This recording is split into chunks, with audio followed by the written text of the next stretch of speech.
As I drove to the railroad crossing, just a little road that simply goes over the tracks, with no gates or anything, I looked to my right and left and the railroad tracks were completely twisted and bent like nothing I had ever seen.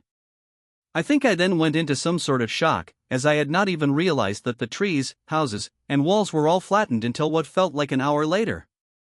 I just stopped, froze, and looked around. A few minutes in real time must have passed before I drove further forward to where the road met the main coastal road. That's when I heard the screaming and saw the bodies. The road was barely visible because of the rubble. I could see directly through to the beach from the road, whereas houses normally blocked the entire view. There were bodies everywhere. I remember thinking, what do I do? What the hell do I actually do? Then I thought, what has actually happened? My mind flipped into stupid territory. Since a tsunami was not on the public radar, I was thinking all sorts of things: bombs, asteroids. My brain simply could not process what I was seeing fast enough.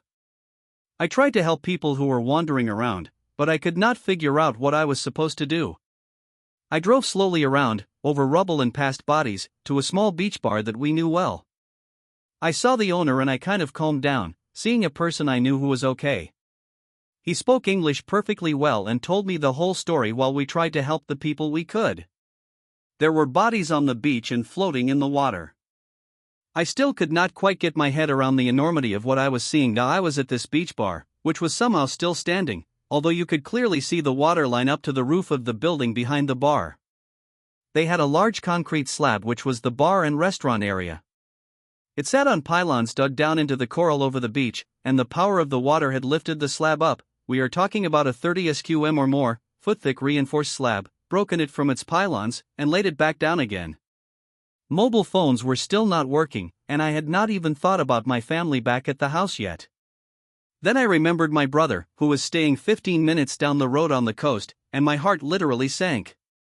I knew that his place was on the opposite side of the road and on quite an incline, but I still knew nothing outside of what I had seen, so my mind was spinning with possibilities. I did what I could where I was but knew I had to get back and see my family, so I left the same way I came. I took more of it in this time. Before it had felt like slow motion, but now it was like reality hit me.